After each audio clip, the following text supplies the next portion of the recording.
बिस्मिल्लाहिर्रहमानिर्रहीम, अस्सलाम वालेकुम। बेटा आज हम नए टॉपिक के साथ हाजिर हुए हैं, ऑप्टिकल आइसोमेरिज्म। जैसा कि आपको पता है हम स्टीरियो आइसोमेरिज्म का चैप्टर पढ़ रहे हैं। उसमें हमने उसकी जो मेजर दो टाइप्स थी, एक थी कन्फर्मेशनल आइसोमेरिज्म और एक था कन्फिगरेशनल आइसोमेरिज्म। कन्फर्मेशनल आइसोमेरिज्म हम डिस्कस कर चुके हैं। आज हम स्टार्ट करेंगे कन्फिगरेशनल आइसोमेरिज्म की एक टाइप है ऑप्टिकल आइसोमेरिज्म, और जो दूसरी टाइप है इसकी ज्योमेट्रिकल आइसोमेरिज्म, जो इसके बाद हम पढ़ेंगे। तो ऑप्टिकल आइसोमेरिज्म ऐसे कन्फिगुरेशनल आइसोमर्स को हम कहते हैं जिनका मॉलिक्यूलर फार्मूला सेम, जिनका स्ट्रक्चरल फार्मूला सेम, जिनकी connectivity of bond same, physical property same, chemical property same, लेकिन उनका behaviour towards plane polarised light different होता है। इस बात को यहाँ पे हम समझेंगे कि इसका क्या मतलब है। इसको समझने के लिए हम सबसे पहले देखेंगे कि हमारे पास जो सिंपल लाइट होती है, वाइट लाइट या विजिबल लाइट, उसको हम कहते हैं पॉलीक्रोमेटिक लाइट। उसके अंदर डिफरेंट वेवलेंथ के कलर्स, डिफरेंट वेवलेंथ की वेव्स मिक्स होती हैं। उसको जब मोनोक्रोमेटर में से गुजारते हैं तो वो जो लाइट वहाँ से निकलती है उसको उसकी सिंगल वेवलेंथ होती है, क्योंकि मोनोक्रोमेटर एक ऐसा फिल्टर है, ऐसा मीडियम है जो सारी वेवलेंथ को अब्जॉर्ब कर लेता है। सिलेक्टेड जो भी जिसको आप चाह रहे होते हैं, जिस वेवलेंथ की लाइट यहाँ से निकले, तो उसको हम कहते हैं मोनोक्रोमेटिक लाइट।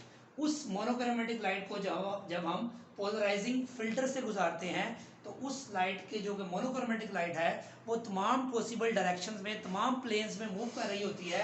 उसको हम एक पोलराइजिंग फिल्टर में से गुजारते हैं जो कि तमाम रैंडम वेव्स को एब्जॉर्ब कर लेता है और उन वेव्स को यहाँ से गुजरने देता है जिसका सिंगल प्लेन होता है। तो light of single wavelength is called monochromatic light. Polarising filter में से गुजारने के बाद जो लाइट हासिल होती है सिंगल प्लेन वाली होती है, उसको बोलते हैं प्लेन पोलराइज्ड लाइट। जैसे कि आपके सामने एक सिंगल प्लेन वाली लाइट है वो आ रही है, जैसे कि आप एरो से आप शो कर सकते हैं, देख सकते हैं। अब हमारे पास जो हमने इसको डिस्कस करना है, इसको आपको थोड़ा सा मैंने आइडिया दे दिया है। अब हमारे पास प्लेन पोलराइज्ड लाइट जो है, इसको हम किसी एक ट्यूब में से गुजारते हैं जिसके अंदर एक कंपाउंड रखा हुआ होता है। वो कंपाउंड दो तरह से हो सकता है, या तो वो उस जो प्लेन पोलराइज्ड लाइट है उसकी डायरेक्शन को चेंज कर देगा या वो चेंज नहीं करेगा। इसको आप समझ लें, ये मैंने थोड़ा सा कार्ड से बनाए हुए हैं। ये हमारे पास है जो है, इसको हम बोलते हैं पोलराइजर, जिसने इस लाइट को जो कि मल्टी डायमेंशन में मूव कर रही थी उसको सिंगल प्लेन में कन्वर्ट कर दिया। अब सिंगल प्लेन वाली लाइट यहाँ से निकल के आ रही है, इसको आप इस तरह समझें। सेम प्लेन वाली लाइट ऐसे यहाँ से गुजर के आ रही है, यहाँ से गुजर के ये सीधी आ रही है। आगे एक और प्रिज्म पड़ा हुआ है, सेकंड निकल प्रिज्म इसको कहते हैं, इसको एनालाइजर भी कहते हैं। यहाँ से जो लाइट प्रोड्यूस की इसने, इसको हम कहते हैं पोलराइजर है। इसने ये लाइट पहले रैंडम आ रही थी, यहाँ से गुजरने के बाद ये पोलराइज हो गई, पोलराइज लाइट हो गई, एक प्लेन वाली आ रही है। यहाँ से एक सेकंड निकल प्रिज्म है ये वाला, इसको एनालाइजर बोलते हैं। यहाँ से जब इस लाइट को ऑब्जर्व करेंगे तो यहाँ से भी ये गुजर जाएगी, क्योंकि इसका एक्सिस और फर्स्ट वाले का एक्सिस सेम है, तो ये यहाँ से भी गुजर जाएगी। और मुझे यहाँ से जब मैं देख रहा हूँ तो I will observe maximum light, क्योंकि रास्ते में दोनों का एक्सिस सेम है। ये तो वो केस है कि रास्ते में कंपाउंड ने इस प्लेन को चेंज नहीं किया। यहाँ से लाइट आ रही थी, स्ट्रेट ऐसी आ रही थी, आगे इस प्रिज्म में से गुजरी, यहाँ से भी ऐसे गुजर के आ रही थी, यहाँ से भी ऐसे गुजर के यहाँ से आ गई, तो मैंने देखा मुझे मैक्सिमम लाइट नजर आई। लेकिन अगर दरमियान में कोई कंपाउंड आ जाता है, ऐसा कंपाउंड जिसके अंदर ये टेंडेंसी मौजूद है कि वो इस प्लेन को जो ऐसे आ रहा है इसको, जैसे आप देखें अगर ऐसे प्लेन आ रहा है तो इसको ऐसे क्लॉकवाइज रोटेट कर दे, ये मेरे हिसाब से क्लॉकवाइज है, तो ये क्लॉकवाइज रोटेट कर दे, तो ये देखिए इसने रोटेट कर दिया है। तो अब जब यहाँ से मैं जब सेकंड प्रिज्म से इसको ऑब्जर्व कर रहा हूँ, एनालाइजर से, सेकंड निकल प्रिज्म से, ये पहले आ रही थी मैं देख रहा था इसको, अब इसने इसको ऐसे रोटेट कर दिया है, तो मुझे भी ऐसे रोटेट करना पड़ेगा एनालाइजर को, ताकि मैं इसको यहाँ से गुजर के और यहाँ से मैक्सिमम लाइट ऑब्जर्व कर सकूं। अगर इस प्लेन को ऐसे चेंज किया है लाइट ने, नीचे वाले थर्ड डायग्राम में देखें, तो मुझे इसको एक्सिस को ऐसे करना पड़ेगा ताकि मैं इसको मैक्सिमम दे सकूं। इसका मतलब ये हुआ इस एनालाइजर में, ये इस एनालाइजर की एक्सिस और इस फर्स्ट प्रिज्म की जो पोलराइजर है उसकी एक्सिस अगर सेम है और रास्ते में कंपाउंड भी नहीं है, तो प्लेन सीधा आएगा, सीधा मुझे नजर आ जाएगा, मैक्सिमम लाइट में देख सकूंगा। जबकि इस डायग्राम में देखें इस कंपाउंड ने इस लाइट को रोटेट कर दिया है, तो सेकंड निकल प्रिज्म जो है जिसको हम कहते हैं एनालाइजर, उसको मैं थोड़ा रोटेट करूंगा क्लॉकवाइज, तो फिर मुझे वो मैक्सिमम लाइट नजर आएगी, अदरवाइज नहीं आएगी। इस डायरेक्शन में, इस डायग्राम में देखो उसने एंटी क्लॉकवाइज रोटेट किया है, तो मैंने उस प्रिज्म को यहाँ से पहले इस तरफ रोटेट किया, अब मैंने इसको इस तरफ थोड़ा रोटेट कर दिया है। इसका मतलब हुआ फिर मुझे लाइट नजर आएगी, क्योंकि मेरा इस प्लेन के अकॉर्डिंग इस एनालाइजर के प्लेन को नोब को एडजस्ट करना पड़ेगा, फिर नजर आएगी। इसका मतलब ये हुआ मैक्सिमम ब्राइटनेस यहाँ देखने के लिए मुझे क्लॉकवाइज रोटेट करना पड़ा, इधर मुझे इस एनालाइजर को एंटी क्लॉकवाइज रोटेट करना पड़ा। वजह क्या थी कि रास्ते में एक कंपाउंड था, इस कंपाउंड ने इसको क्लॉकवाइज रोटेट किया और इस कंपाउंड ने इसको एंटी क्लॉकवाइज रोटेट किया, तो इस वजह से मुझे यहाँ इसको रोटेट करके देखना पड़ा, अदरवाइज मुझे नजर नहीं आना था उसने।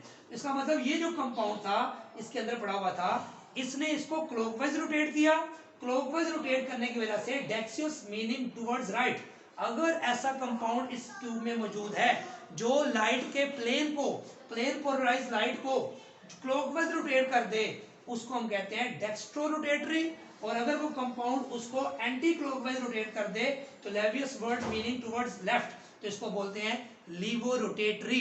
अब एक ही कंपाउंड के, ये कंपाउंड दो लिखे हुए हैं, 2-ब्यूटानॉल, ये 2-ब्यूटानॉल की वो आइसोमर है जो क्लॉकवाइज रोटेट करता है, उसको डेक्स्ट्रो कहते हैं। ये वो मॉलिक्यूल है जो उसको एंटी क्लॉकवाइज रोटेट करता है, उसको हम लीवो रोटेटरी कहते हैं।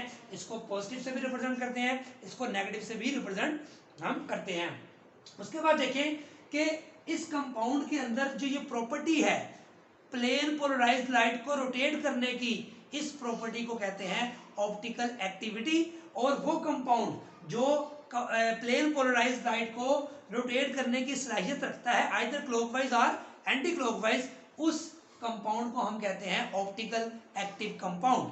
अब ये कंपाउंड का पता कैसे चलेगा कितना ऑप्टिकल एक्टिव है, ये डिपेंड करेगा कि आप ये एंगल ऑफ रोटेशन, अगर इस प्लेन को लाइट ने 30 डिग्री पे रोटेट किया है तो आपको सेकंड एनालाइजर को 30 पे रोटेट करके उसको देखना पड़ेगा। अगर इसने इसको 90 पे रोटेट किया है तो आपको 90 पे रोटेट करके ये लाइट नजर आएगी, तो इससे आपको एंगल ऑफ रोटेशन का पता चलता जाएगा। फिर क्लॉकवाइज या एंटी क्लॉकवाइज दोनों हो सकते हैं। अब ये आपके सामने ये लास्ट डायग्राम बनी हुई है, ये है पोलैरीमीटर। पोलैरीमीटर एक ऐसा इंस्ट्रूमेंट है जिससे हम एंगल ऑफ रोटेशन फाइंड कर सकते हैं कि ये क्लॉकवाइज कितना रोटेट करता है कंपाउंड या एंटी क्लॉकवाइज कितना रोटेट करता है। उसके इंस्ट्रूमेंट में क्या क्या चीजें हैं, इसमें सबसे पहला जो है सोर्स ऑफ लाइट है, सोर्स ऑफ लाइट होना जरूरी है। तो यहाँ हम यूज करते हैं सोडियम लैंप। सोडियम लैंप की जो है वेवलेंथ फिक्स होती है 589.6 नैनोमीटर, क्योंकि हमने कहा था हमने मोनोक्रोमेटिक लाइट इस्तेमाल करनी है। दूसरा इसमें जो पार्ट आता है वो है फर्स्ट निकल प्रिज्म, जो कि फिक्स होता है, ये रोटेट नहीं करता। ये क्या करता है, इसी को हमने पोलराइजिंग फिल्टर का नाम भी दिया था। तो first Nicol prism acts as a polarising filter, जो क्या करता है प्लेन पोलराइज्ड लाइट प्रोड्यूस करता है। पहले लाइट मुख्तलिफ प्लेन में मूव कर रही थी, यहाँ से जब लाइट निकलेगी ये वाली, ये जो निकल रही है ये प्लेन पोलराइज्ड लाइट होगी। फिर उसके बाद आता है पोलैरीमीटर ट्यूब। पोलैरीमीटर ट्यूब वो इंस्ट्रूमेंट का हिस्सा है जहाँ पे आप सैंपल रखते हैं, सैंपल सेल रखते हैं जिसके अंदर सोल्यूशन होता है, जिसके अंदर ये सलाहियत मौजूद होती है या नहीं होती, जो भी एक्सपेरिमेंट कर रहे हैं आप, कि वो क्लॉकवाइज या एंटी क्लॉकवाइज रोटेट कर सके। अब वो सैंपल क्या करता है, इस प्लेन को क्या कर सकता है रोटेट। उस रोटेशन को चेक करने के लिए कि कितना रोटेट किया है, एक सेकंड निकल प्रिज्म होता है जिसको हम एनालाइजर कहते हैं, और ये फिक्स नहीं होता, ये रोटेट हो सकता है। जैसे मैंने कहा था फर्स्ट निकल प्रिज्म ये फिक्स है, सेकंड वाले को आप रोटेट कर सकते हैं ताकि आप मैक्सिमम ब्राइटनेस जहां पे हासिल हो उस एंगल को हम नोट कर लेते हैं और उसी एंगल को हम एंगल ऑफ रोटेशन कहते हैं। तो ये सिंपल इंस्ट्रूमेंट मैंने बता दिया। क्लॉकवाइज रोटेट करेंगे तो alpha positive, anti clockwise rotate करने से अगर मैक्सिमम ब्राइटनेस आती है तो उसको हम कहेंगे नेगेटिव अल्फा। अब जो अल्फा यहाँ पे आता है वो लेंथ ऑफ द सेल पे डिपेंड करता है, कंसंट्रेशन ऑफ सॉल्यूशन पे डिपेंड करता है, टेम्परेचर पे डिपेंड करता है, वेवलेंथ पे डिपेंड करता है। इसलिए एक पर्टिकुलर कंपाउंड अगर हम लेते हैं उसके लिए पर्टिकुलर टेम्परेचर और लैम्डा फिक्स कर दें और लेंथ और कंसंट्रेशन को फिक्स कर दें, तो उस वक्त जो अल्फा होगा या स्पेसिफिक कर दें तो उसको हम बोलते हैं स्पेसिफिक रोटेशन। तो स्पेसिफिक रोटेशन हमारे पास वो एंगल ऑफ रोटेशन होगा जो हासिल हो जब सॉल्यूशन की लेंथ हमारे पास कितनी ली है, हमने सॉल्यूशन लिया हुआ है 1 ग्राम पर ml, और जो कंसंट्रेशन सॉल्यूशन की ली है वो ग्राम पर ml है, और जो लेंथ ऑफ सैंपल ट्यूब है वो डेसीमीटर में आपने ली हुई है। कई बुक्स में उसने ऐसा यूनिट्स लिया हुआ है कि लेंथ ऑफ सेल मीटर में है और कंसंट्रेशन ऑफ सोल्यूशन जो है वो किलोग्राम पर मीटर क्यूब है। तो इस तरह जो है वो आपको डिफरेंट यूनिट्स में मिल जाएगी वैल्यू। तो ऐसी जो एंगल ऑफ रोटेशन होगा उसको हम क्या बोलेंगे, स्पेसिफिक रोटेशन। और इस स्पेसिफिक रोटेशन को हम कहते हैं कि ऐसा फिजिकल कांस्टेंट है जो किसी भी ऑप्टिकल एक्टिव कंपाउंड की कैरेक्टरिस्टिक होता है, उसकी पहचान होता है, उसके लिए स्पेसिफिक होता है, इसलिए इसको हम यूज कर सकते हैं in characterization and identification of compound. तो स्पेसिफिक रोटेशन क्या होती है, तो ये सारा आपने ये शॉर्ट क्वेश्चन में आ जाता है। एंगल ऑफ स्पेसिफिक रोटेशन कैसे फाइंड कर सकते हैं, अल्फा गिवन है, एल से ये आप वैल्यू गिवन हो तो आप फाइंड आउट कर सकते हैं।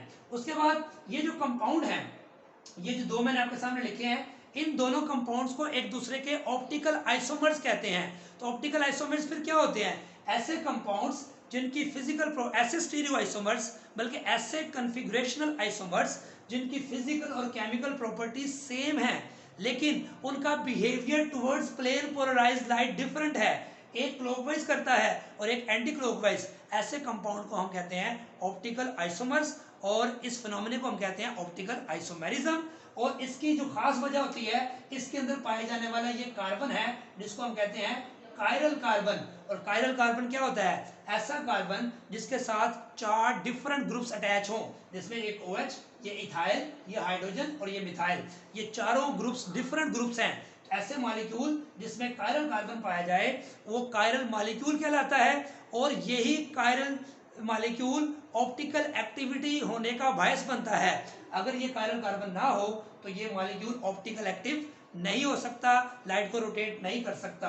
तो ये कायरल कार्बन से रिलेटेड टॉपिक जो है हम आगे तफसील से पढ़ेंगे कि कायरल कार्बन, कायरल सेंटर, ये एक दूसरे के मिरर इमेज होते हैं।